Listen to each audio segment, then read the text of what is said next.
All right, folks. Drumpf is finished this time. It's over. Trump will die in jail, just as the Russiagators foretold so many years ago. Remember? They told us that Trump is a Russian puppet and he's going to die in jail. Well, I guess they finally got him convicted of something.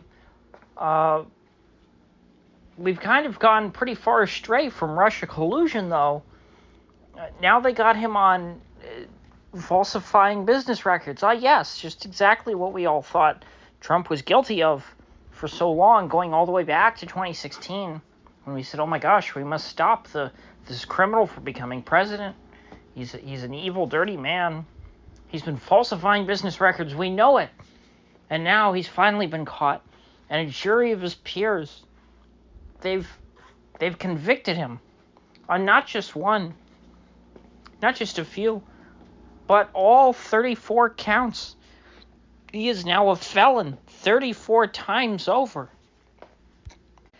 Sentencing has been set for July the 11th, over a month from now, so we've got all that time to let this sink in. And I have to say, folks, I'm not surprised. This is what I thought would happen all along. However, with the amount of time that they were deliberating, I was surprised that they got through the first day of deliberations. They got through quite a bit today, and they were asking questions. I was surprised because I thought, hey, a lynching jury like this, they should just go, they should meet maybe 20 minutes, stay long enough so that they can get a free lunch, while they're in deliberations. And as soon as lunch was over yesterday, I expected them to come back and say, yeah, we're going to lock him up and throw away the key. He's not just guilty on all 34 of these counts, he's guilty of way more. That's what I expected.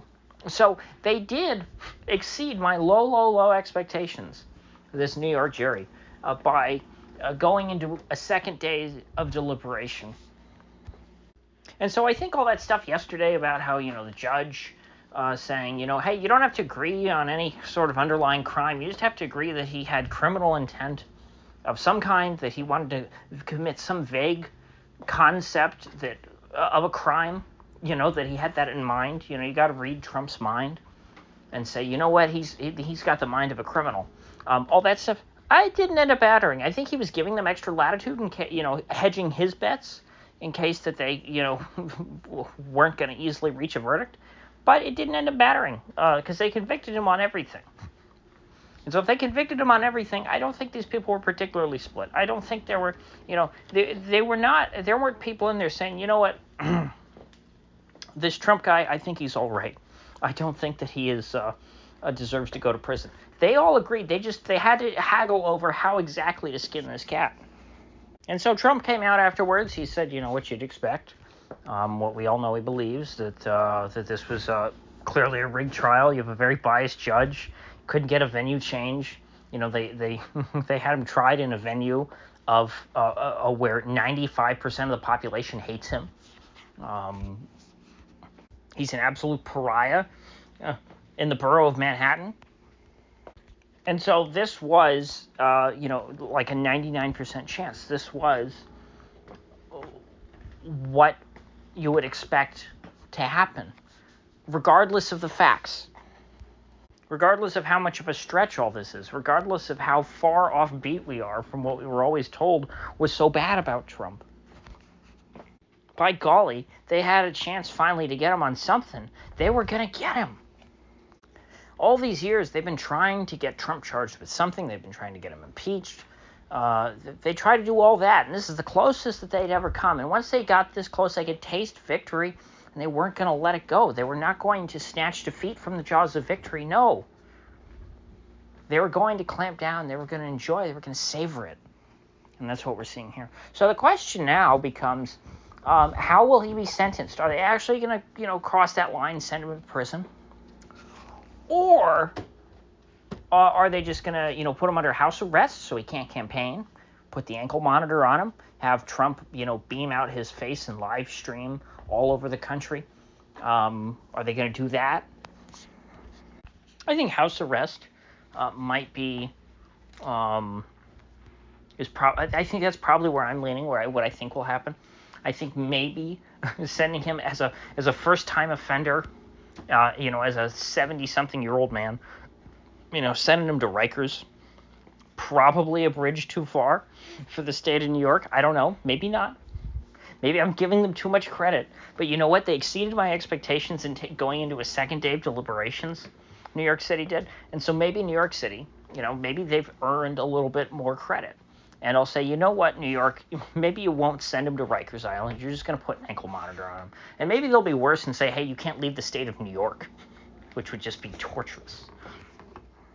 Lock him up in Trump Tower, at the like Rapunzel or Fiona or who are the other princesses that are trapped in a tower?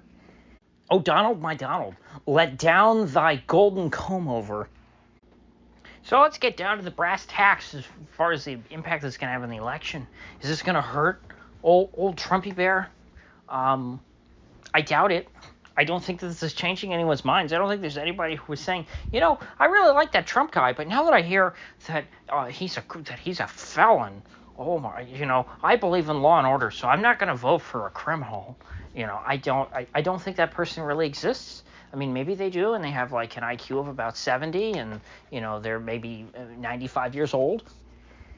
Maybe there's a nice old lady, living in St. Louis or something, and she's lived in her house. She inherited it from her parents, grew up in that house all her life, in a townhouse, and is completely surrounded by like MS-13 and the Bloods and the Crips. And she doesn't even know which gangs run in her neighborhood. She's never even heard of any of those gangs. And she's surrounded by gunfights all day. And she just sits inside and watches, CNN or something. And she thinks, that Trumpy guy, he makes a lot of sense. And then she sees this news and she goes, oh, he's a criminal. Oh, I wouldn't vote for a criminal. I'm going to stick with President Biden. He's a tried and true, servant of the public. Maybe that person exists, maybe someone who's that aloof and out of the loop. It's possible, but I don't think that they're representative of any major voting blocks. I don't think that they make up much of the electorate, and so the folks who were inclined to vote for Trump are going to support him more. This is good press for him. It proves the things he says about how he's so persecuted. It would have undermined it a bit if he had gotten off on the charges. But I think that it would have been better for him overall, obviously, if he was not guilty, because then he could, throw that around and say, look, even after everything you threw at me, I'm still not guilty. I'm Teflon Don. So I think that I don't think that either scenario here was like a lose for him politically. Obviously, it's a big lose for him personally. I wouldn't want to be convicted of a felony. That sucks. But I think that the next Republican president, regardless of whether it is him or not, will pardon him. Even if Trump doesn't live to see another Republican presidency, let's say he drops dead of a heart attack tomorrow, the next Republican president will pardon Trump, I guarantee you. I mean, that's just, that's going to be a pretty easy thing. This will be expunged from his record at one point or another. But this year, it's going to play a significant role because there are more trials still ahead. This was the one where the deck was stacked against him the most, so I think if he had gotten off on these charges, he would have been feeling really good about the rest of his trials that are still ahead. And the state of New York still, this judge in sentencing has a chance to really impact the election, to try and lock him up, to try and keep him off the campaign trail, to hopefully hobble his campaign enough to where he can't win. Now, remember, even if Trump's in prison, you can still run for president, you can still be elected. There's nothing in the federal constitution about that.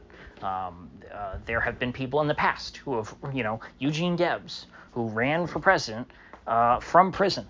He was imprisoned on sedition charges, far worse than anything Trump has been charged with. He was actually, they accused Trump of sedition.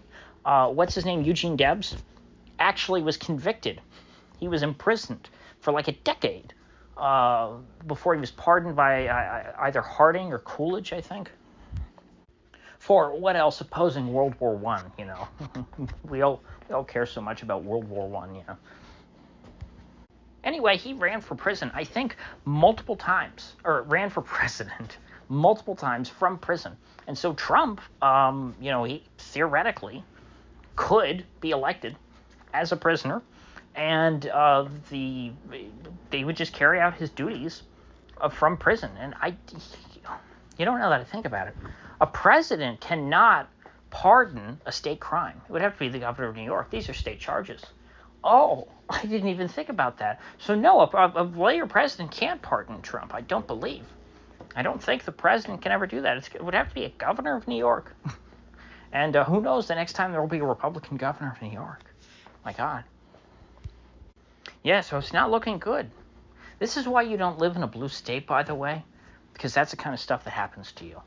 Your political enemies will do this to you, and no matter how popular you are nationally, no matter how dominant your side is, over the federal government, which, by the way, the right is not dominant over the federal government, but that's another point. Even if they were, they could not stop the state of New York from acting within their rights as one of the several states. Now, the other thing I'm going to be looking for is if states now try to make another push to strike him from the ballot. Because there was a push for that earlier this year, late last year, I think even, which didn't really go anywhere. It was like trial balloons. A couple states tried, and it got shot down, kind of like Colorado. I was really stupid about that.